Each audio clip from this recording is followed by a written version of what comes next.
Hello and welcome to the show. I'm your host, Jason Knight, and on each episode of this podcast, I'll be having frank and open conversations with thought leaders and practitioners in and around product management, hoping to use our combined experience to inspire you to be a better product manager, product leader, or just make better products. If you want a piece of that, why not head over to onenightinproduct.com, sign up to the mailing list, subscribe on your favourite podcast app, or follow the podcast on your chosen social media platform, and guarantee you never miss another episode again.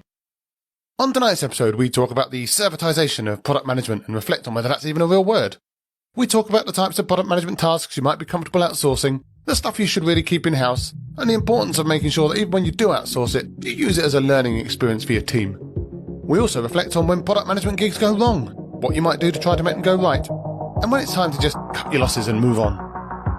For all this and much more, please join us on One Night in Product.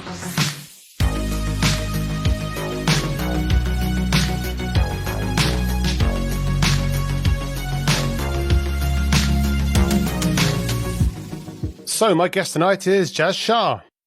Jas is a product manager and product consultant who used to work in a fish and chip shop before using that experience to help put the fin into fintech. I'll just give you a moment to digest that one. Jas loves building and helping to build products and has worked for over a decade doing just that for financial institutions, challenger banks and more. He's here tonight to talk about all that, but also wants to clear up a few misconceptions about product people, which he's doing at least in part with his product consultancy Bitzel, as well as a little bit here in this interview tonight. Hi Jas, how are you? Hey, Jason. Yeah, I'm great, thanks. How you doing? Absolutely fantastic. Top of the world. Thank you very much. What an intro as well. Always give it some oomph up front, and then everything else is gravy. Love it. So first things first, you're the founder of Bitzel. So that's a consultancy. So for the record, what problems do you solve for your clients? So the problems that I solve are mainly around product management and product strategy. Often in the early stages of organizations, the product management structure is missing, or there needs to be a bit more weight in certain phases of that product lifecycle. So early stage companies might need a bit more help on the discovery side, or working through those product lifecycle stages during maybe design or build or launch or scale. So various companies maybe need that extra bit of assistance, and some later stage companies just need a bit of structure around their product function. Sometimes they want help with hiring, or sometimes they've just got big new idea they kind of want to test out. They don't want to disrupt the current flow of work. So bring me in, do a bit of work, do a bit of discovery, strategy, work with the client to understand what their goals are, and basically help them with general product management and strategy. So would you say you're very much then approaching this from a generalist point of view, like you say, because obviously there's a lot there. You've just talked about lots of different elements, and you could be an expert in any one of those or be a consultant in any one of those. So is your value proposition really that you could go in and help them pretty much with any part of their product management process? Yeah, I mean, it's a lot of the structure and the process around it, but I do largely focus on the fintech side. So I think it helps to have all of that knowledge kind of not in the bank, but I mean, there you go. You can use that pun. But it helps that the industry-specific experience is there. But for me, it's largely the product process and ideation stuff and some of the more general strategy work. And you say you work with a bunch of different types of clients as well. I mean, you've touched on really early stage companies, for example, that maybe don't really have any idea how to set themselves up at all, but also then the later stage companies. But is it still primarily sort of startups and scale-ups, or do you kind of find yourself going into the big banks and the big financial institutions and trying to help them with some of their unique challenges as well? At the moment, it is mainly the startups and scale-ups, mainly because that's where I enjoy working the most. With some of the large organizations, the work is very different. It is a lot more about structure and process, and there's, output takes a lot longer to see. So I do a lot of talking and meetings and workshops, probably for about 2-3 months before I see any output. Whereas with the startups I work with, I could work with a startup for a week, turn a bit of work around, introduce, maybe revamp a roadmap to make it more strategic or clear, and you see that output within a week. So that fast feedback, proper lean way to do things, right? Yeah, exactly. It's not impossible to do with the big banks. It's just very difficult to go in like the function in the bank has to be very small if I'm working with them. So it's a lot harder because usually they want product management expertise across a big function. It's just not practical for me, to be honest. But the traditional view of fintech is some of the banks and insurance companies and payment companies and all of these big old legacy businesses that have been around for hundreds of years are all just that. They're legacy, they're outdated, they're slow. And obviously fintech is there to basically offer a new way, using new technology to go out and solve some of these problems in different and exciting ways. Is it fair to say then that a lot of the work that you're doing is working in very disruptive spaces, or do you think there's also good work to be done building products that just marginally improve some of the things that people are doing day to day at the moment? Yeah, I agree with that totally. There's loads of value to be had going in and doing those 1% improvements on existing products in the fintech space. I look at personal finance management as probably one of the biggest areas that could do with a bit of improvement, even from the fintech side. There's probably not enough personalization and guiding presence, managing finances on both sides, fintech and incumbent. Probably it's mainly due to regulation, but mainly our fintechs are just getting up to that level, using open banking, pulling that data in, giving people a different view, a different entry point to see that aggregated view of their finances. And you have to take customers on that journey slowly, so you can't do everything in one go. Yeah. So I think the personal finance management apps within fintech are at a really good place. And I think the next step is to really look at someone's finances and go, well, that HSBC or Barclays account that you've got probably isn't doing you the world of good based on your spending habits, based on your savings process, based on your mortgage and your car payments and your income level. You should probably switch to a different account, which will get you more interest. Yeah, it's interesting, though, because there's this whole idea, of course, of all this disruptive technology that can come in and change the world and all these great things. And obviously, you can do pretty much anything with technology if it comes to it. But there's also this idea, perhaps, that some of the people that would need to be using this technology or subscribing to this technology maybe aren't there yet. And that there's a journey of like where you want to be and then maybe making some of those incremental improvements to kind of get them along the way so that when they are ready to go there, they've already made most of that journey themselves. So it's a really interesting space, but I do wonder sometimes if people get a little bit too excited about how far people are actually willing to go, because ultimately fintech and banking in general lives or dies by number of users, right? And that the amount of people and the amount of money that they're putting into it. And if they don't feel confident doing that, then it feels like a really tricky proposition to get that into the market. Yeah, exactly. I mean, if you take open banking as an example, some people might know what open banking is, some won't. Yeah. But the initiative itself was designed to kind of give that banking data that is essentially the customer's own banking data, transactions, payments, direct debits, beneficiaries, all that kind of stuff, back into the hands of the customers. So this regulation was put in place. Loads of fintechs and apps are using it to aggregate all of your different accounts. So adding your Monzo and your Barclays and your HSBC account and your mortgage in one place. But most people probably don't actually know what open banking is. They know the use of it. They've got this app with all these connected accounts, but they don't know what open banking is. So, that's an example of the fintech bit not really being understood. The output being there, but it's not really understood. Yeah, absolutely. But as we mentioned, you've got a long career in fintech. Ever since finishing university, I think you've been working in and around banking and financial services, spanning startups, also big banks like Citi as well. So what was it that got you into fintech or financial services in the first place? Was it something that's always been a passion for you, or is it more like right job, right time, something that came up and that kind of got you in that way and you developed your passion from within? Kind of strangely, it was the banking crisis. It was unfolding early 2008, and then it kind of all came to a head in, was it September time? Yeah, give or take. Yeah, give or take. Yeah, so it was actually that. A few of my friends worked in financial services. One of my good friends worked at Morgan Stanley for his placement year.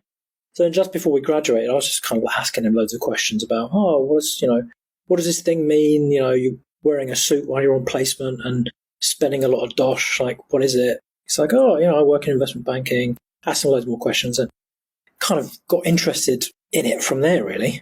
And then when I graduated, I was looking for a graduate role, and I was like, did a computer science degree, so looked for a graduate role, and it was on-desk development at an asset management company. So sitting there doing VBA with spreadsheets and Access, exactly what you would think about when you're talking about like a rapid application development team, which was me and one other person sitting there like writing up applications, group portfolio analytics. So yeah, that was my first job and kind of been in it ever since. But then you started working in product management. I think you started out as more of a BA, if I'm remembering rightly, and then moved into more product management across your career. Yeah. So what was it that got you into product management and made you so passionate about it? Because obviously you are very passionate about it. You're running a consultancy to bring that out to other people. So what got you on that journey? It was actually that first job in, that on-desk development job where I was doing the development. And I realised that the development bit was the least interesting part of my day job. The least interesting part of my day job was the thing that's in my actual title. So I started to kind of like, the first 3 months I was learning and, I found it really interesting. And then the next 3 months I was kind of like, I don't know if the writing the code bit is that fun. But I do enjoy my job. What do I enjoy about it? And then I realised, well, it's, asking the fund managers and the traders questions about what they do, why they do it, what they need. It was all that really. And then a lot of them were really surprised that I was intrigued about what they do. They were like, oh, you're just a tech dude. Just listen to what we say. We'll tell you what we want. You just, smash that keyboard and write it for us. So I started asking them questions. They were like, oh, why are you asking? I'm just like, I'm just really interested in what you do. And maybe I can figure out a way of, helping you out in a way that's you've never thought of. Built them a couple of bits, and they were just like, "Oh, this is great. We'd never thought that you could even do this using VBA." So it was the solving the customer problem bit that I was like, "Oh, okay, this is really interesting. The analysis, the process of figuring out what problem is, what are the different ways of solving the problem, giving it back to someone, seeing their face at the end of it." But you went then through a variety of different companies in product management roles, I think, as you say, mostly in fintech or in and around fintech. Yeah. But there was a point then 3 years ago where you sat down, or 3.5 years ago, and were like, yeah, I'm going to start a consultancy now. What was it that gave you that push and moved you away from the relative safety of a 9-to-5 job? I've been working at, I worked at Schroders and I worked at Fidelity, and the actual projects, like the applications I was building up there, were really interesting. I just wanted more of them. I didn't want to work on one application for 3 years and then hope that there was another one that I'd get the opportunity to help build. You work on this application for 3 years, you may or may not get that project switch. You may or may not get the opportunity to do it on a different product. And I thought, I don't know if I can keep moving companies every 2 years. Yeah.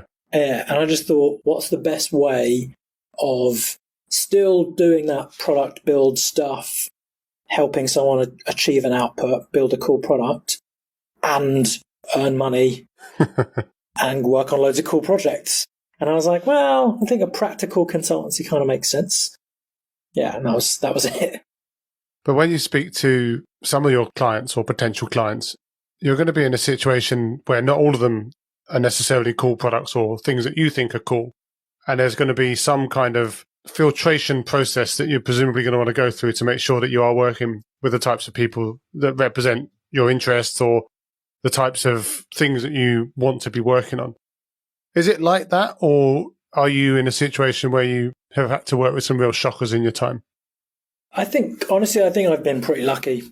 Like the past couple of years, I've been super lucky. I've worked on, it's all been cool stuff so far. I'm going to add so far because you never know what's around the corner, right? Yeah, because you never know. But yeah, I've had loads of opportunities to work on cool stuff, and there is an element of filtration, but it's not like there's always something cool to do, even if it's within an environment that's doing maybe not so cool a product. There's always something cool to do. Like you might be working for a product that's not interesting, but the problem within that organization is intriguing. Yeah. So maybe they've got too many product people, or the development team to product team to design team ratio is off, and they're still churning out features and getting stuff delivered, but there's a bit of a blow, or, there's no roadmap and they're somehow delivering a great product, and they have been for 4 years, but there's no real roadmap. So there's always an interesting problem to solve, even if the product isn't necessarily that interesting in itself. But again, I think I've been quite fortunate. Well, fingers crossed. Fingers crossed, yeah. But one of the things we mentioned before this call was how you've worked with a bunch of clients from all over the world in your time. I think you've worked with, just to call out a few countries, Hong Kong, Taiwan, India, USA, Middle East. So quite a range of working cultures and kind of business norms in and across some of those markets. And one theme that I've explored with guests on this podcast before is it's not always the same as in the books when you start working in places that aren't in places where those books were written. So, for example, very different to Silicon Valley norms when you start working in places that are quite far from Silicon Valley. Have you personally found any major differences, either regionally or specific to particular countries, that have either been a real eye-opener, like a surprise because they made your product job easier, or just things that made your product job a whole lot harder? I think probably the biggest one is it's, for me, surprising how if you don't have those clear lines of communication set from the outset, that, there's so much of it's the game of telephone, right? You say one thing and you say it again, or you have people lined up and you're drawing something on each of their backs. And by the time you get to the front, you're drawing a circle at the back of the caterpillar. The person at the front is drawing, big square with a triangle at the end of it. And then you compare the two things, and it's shocking how if the lines of communication are not clear, so many things can escalate and fall off track. So for me, it's even overnight things like not having those. If you don't have stand-ups, for example, when you're doing a cross-border dev product design team, that for me is a bit of a red flag. If you don't have those clear, like that open maybe Slack or Teams channel where you can just do a handover from one team to the other. Because even big banks, I think they have their flaws, but they usually get this right because the offshoring process or the offshoring theme has been quite hot for big banks over the past probably 10 years. They've managed to get it right. What they do is they have big process docs to say, there's a handover doc, you fill it in, there's no ambiguity, there's no, oh, I thought they were going to do this or we're supposed to do that. It's so clear. And I think I've seen that in different organizations when they don't have those lines of comms, that things usually go wrong. Yeah, I mean, that's something that I think is really common when you are talking about offshore teams, either offshore or just distributed. Definitely communication can be a problem. I also think communication styles can be a problem between cultures, for example. Yeah. Like different people with different working norms may be, for example, like they may say that they understand something, but they really don't because they don't want to look stupid, or there might be communication barriers between different people. So I think it's alongside the communication lines, I think it's just really important to establish those conversational norms as well, that just so everyone knows what everyone's talking about and develop that shared language. Yeah, exactly. I mean, something that I've found helps with that is, creating your own working persona doc before. Mm-hmm. So, okay, ways you can ask me questions or comms methods that I prefer. Yeah. So drop me a Slack message and I'll 100% get back to you within 2 hours. Or I prefer not to be called during the hours of 12 and 2 because I'm usually doing some admin. Or, if I'm being direct, it's because I want to get to the source of a problem. Yeah. And if you've been annoyed or frustrated by it, you can send me a message and I'll chat and I'll apologize if I've probably said something a bit too bluntly or, talk it out. So those really help. No, absolutely. But you said before this call that you once quit a full-time job because you weren't getting enough support to progress the product you were managing and not enough support on other stuff you were working on. Now, I'm not going to ask you to shame anyone, and you can feel free to change names to protect the innocent, but what's the story there? This was a role where, I was working on an application, had a few good ideas, got loads of buy-in, and kind of wasn't really getting the support to implement the thing. It was essentially integrating a load of apps so that it would just streamline the order management process for the whole fund management desk. And I was kind of shocked that, why is this thing not getting support? It doesn't make any sense. The people who are funding the business want to do it. And it was a bit of bureaucracy. It was a bit of, we have to wait till the next budget gets set. And, the projects for the year have all been allocated. And I was kind of like, that was the point where I was like, well, okay, this is frustrating because it's been going on for 6 months. Do you expect me to just sit here and just do BAU? Because there's no real value to you, me sitting here, just taking in support requests and making tiny, tiny changes. So I was just kind of introspecting at that point and just thought, well, maybe this isn't for me, and I can see this kind of continuing for the foreseeable. And that's when I decided, okay, it was that as well as the not seeing the other projects that I was going to be working on. So, yeah. Yeah, so that's almost like one of the cliches of product managers being treated like project managers, right? Yeah. You're being given a list of tasks that have been decided by someone else. Sounds like it was probably a bigger company, like you say, with a bit of bureaucracy and a bit of overhead in it. And that, there's obviously reasons why big companies are like they are. Doesn't mean we should accept them, but there are reasons why they're like that. Yeah. I guess the question then is, like, how long did you stick that out before you decided this is time to get out and find something better? I mean, it was about 7 months. Yeah. To be honest, just because I don't know, is it one of those things where if you're in a relationship and you're like, I can, maybe I can change her. She's not into Marvel Cinematic Universe, but maybe if I just casually watch some, Infinity Saga while she's there, maybe she'll change her mind. Oh, well, she showed some interest. Maybe if I give it a few more months. I think it got to like 4 months, 5 months, and I realized, no, I don't think this is going to change. Yeah. Yeah, that's the typical advice is like, just go to them with evidence, make sure that you're documenting stuff and that you can go to them and prove the value of things and that you've done your homework and that you've got all of the supporting stuff that you need. I guess what you're saying is that it kind of just bounced off them anyway. Yeah, exactly. And then, I mean, the thing is, it could have been, maybe it was the way I presented it. Maybe it just wasn't. Yeah. Maybe it wasn't financially viable. And those are all fair points of feedback. But I was getting none of that feedback. So It was just, well, we're not doing it yet. Yeah. We don't know when we're going to do it.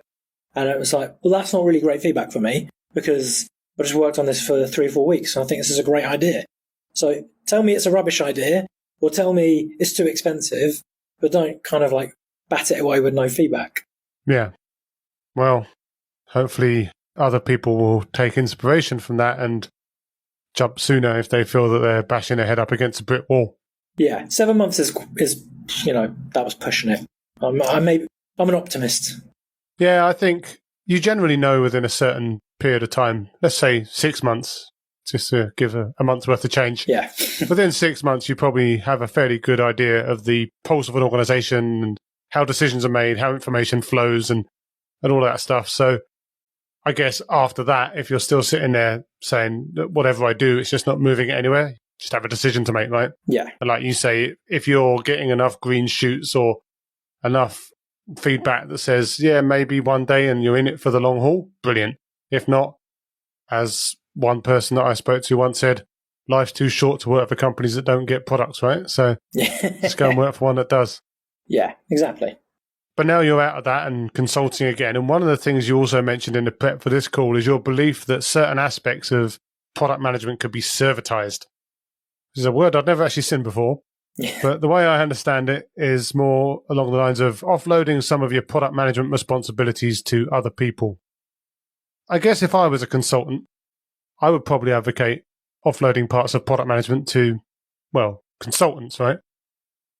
So what do you think the concrete benefits are of servitizing aspects of product management? And what are the key aspects that you're most keen on doing this to? In terms of the benefit, I think it's more around what your existing product function has and maybe identifying what it doesn't have and then using that servitizable. Two new words. Servitizable element to kind of do bits of work that maybe you'd have to hire someone and that lead time would take 3 or 4 months to bring that person in to help do the thing that you want to do. So, for example, if you're coming up with a brand new idea for an extension of your existing product, but it's in a space that your existing product team don't really have experience of, or your existing product team are used to running mode and they're not used to doing full-blown end-to-end discovery on a completely new product add-on. Those kind of elements, I would say that there's pros to maybe outsourcing segments of work. I wouldn't say, I would never advocate to outsource the whole segment of it. Like, for example, outsourcing customer feedback loops to product management consultancy. That doesn't make any sense. It's more like those ad hoc things or some high level strategy stuff that you want like an external force to help with. It gives new perspective, kind of lets you have like that external accountability. Because what I found is when you're working in a startup, trying to build something, is that you're so focused on your day-to-day stuff that sometimes the strategic stuff can be a bit of a pain. It eats into your day. You somehow have to get rid of all your day-to-day stuff. You can't stop going to stand-ups. You can't stop doing refinement. You can't stop doing the retros. You can't stop, having those discussions with customers. You can't stop doing roadmap reviews and refinements and all that kind of stuff. So, hours in the week, if you're trying to come up with a completely brand new, innovative idea, sometimes there's just no time. It's outsourcing some of those elements and across the product lifecycle, but definitely not like a custodian outsourcing a whole support team kind of model. Yeah, I guess the flip side to that would be that if teams don't get a chance to do this stuff, then they're never going to be able to get any good at it themselves, right? So do you advocate that being more of a partnership, or do you think that's something that gets handed over as a package and then just sort of handed back at the end? 100%. Yeah, partnership. To be honest, it's kind of the only way I operate. So I won't go into an organization if I'm not able to work with the existing people, or if they're too busy for me to work with them. I kind of speak to the sponsor or speak to the CEO and just say, look, before I come in, they need to free up their calendar because they're going to be spending 2 hours a week doing discovery, doing research. Like, I'm going to be speaking to them. We're going to be doing ideation stuff together. So I won't usually do stuff alone. Sometimes I'll create templates or process diagrams or pitch decks or product walkthroughs or brand new roadmap. But before I present it to the actual stakeholder, I'll make sure that the existing product team understand what is being done, why it's being done, how it was done, so that it's maintained by them on an ongoing basis. Because essentially, I don't want to be there for 3 months, 6 months, and then leave and kind of leave it in the same place that I came into it as. There's no point to that for me. I want to see progress and tangible outputs. So that sounds cheesy and BS, but it's yeah. I mean, one of my clients I'm working with right now is that's exactly how I'm working. I have a catch up with their product lead, head of product every day. I'll do stuff during the day. So I'll do like some roadmap creation stuff, some strategic analysis and discovery on specific initiatives they want to drive forwards. But I'll run it past the existing product person first and explain how I got there. Yeah.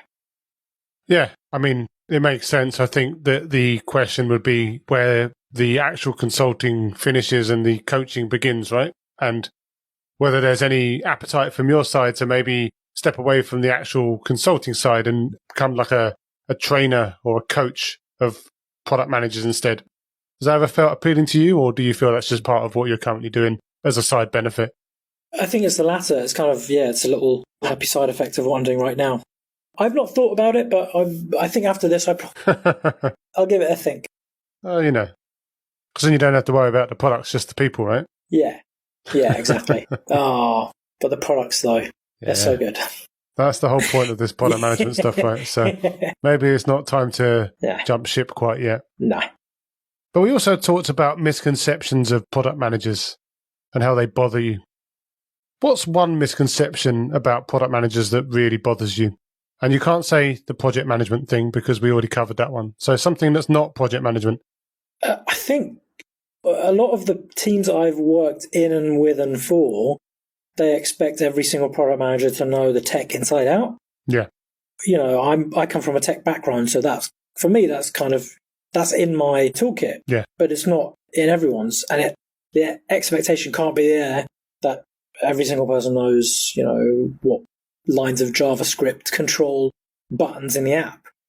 It's not realistic, and it doesn't really make that much sense. I think it makes sense to know how loosely the app fits together, what the different sections of the product are, how the tech ties it together, or how the tech drives it. And knowing the tech acronyms is obviously helpful, the same way the business acronyms are helpful. But it's that expectation that I think product people should know the tech, and if they don't, they're not really product people. It's just not right in my book. Yeah, there's this whole debate going on around whether product managers should be able to code. And again, I come from a technical background too, so I can code. That's brilliant.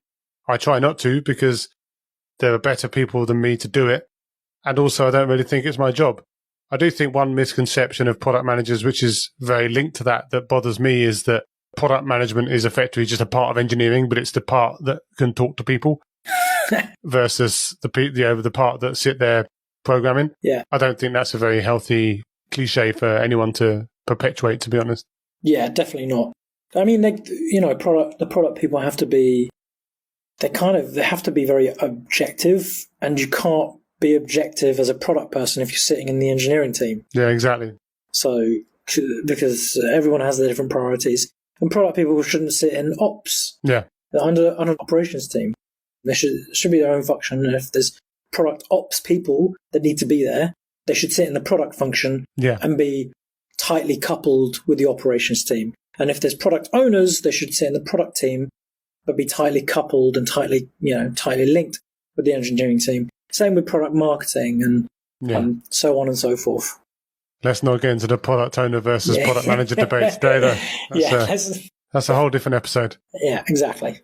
And what piece of advice would you have for a young, ambitious, wannabe product manager to get into product management, take that first step? I mean, reach out to me if you are. There you go. Drop me an email. I genuinely, I will, if someone DMs me on LinkedIn, I'll respond, I'll set up a 30-minute call, and then just say, do you really want to be in product? Like, what's the driver? And often I'll get asked, I'm thinking about doing this course on product management, and I'm from a tech background, so I'm not sure if I'm really right for it, or I've come from the business, so I'm not sure I'm really right for it. It's more, I'd say have a chat with someone, have a chat with someone who's an existing product manager, maybe, if you know them. But if not, just DM someone who you would like to have a chat with, and you'd be surprised how many people just go, oh, that's bold. Yeah, I'll have a chat with you. I'll tell you what I do day to day, and if you find it interesting, great. And if you want some advice, I can give you some advice. Or if you want to know how to get formally into it, then here are a few books. Go try and figure out, if you've got an idea for a product, try and flesh it out. What's the process you would go through? And then maybe get someone to help you out with it. It's kind of the best way of learning, doing it on the job. So you've mentioned people can get in touch with you. So aside from emailing you, which they obviously can do, where else can people find you on the internet if they do want to talk to you about any of this stuff? Yeah, you can check out my LinkedIn, Jas Shah, or jazz@bitsaw.co.uk, or just go on the website, bitsaw.co.uk, drop a message. Yeah, that's it, really. I'll put that in the show notes, and hopefully you'll get a sustainable yet constant flow of visitors to come and get some of your excellent knowledge for them. Ask me what the difference between a product manager and a product owner is. There you go. That's a good first start. That's been a fantastic chat. So obviously really appreciate you taking the time and taking me through some of your experience and thoughts and opinions. Hopefully we can stay in touch. But yeah, as for now, thanks for taking the time. Awesome. Thanks, Jason.